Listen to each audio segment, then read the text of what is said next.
জীবনে সফল হতে গেলে তোমাকে অ্যাসার্টিভ হতে হবে। এখন প্রশ্ন হচ্ছে, এই অ্যাসার্টিভ শব্দের অর্থ কী? অ্যাসার্টিভ শব্দের অর্থ স্ট্রং এবং কনফিডেন্ট। তুমি যদি স্ট্রং হও এবং তোমার যদি নিজের ওপরে আত্মবিশ্বাস থাকে, তবে তুমি সফল হবেই। এখন আমি এই অ্যাসার্টিভ ওয়ার্ডটা দিয়ে একটা বাক্য রচনা করতে চাই।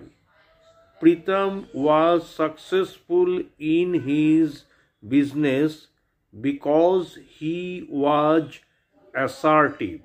প্রীতম তার ব্যবসাতে সফল কী কারণে? সে আত্মবিশ্বাসী এবং স্ট্রং।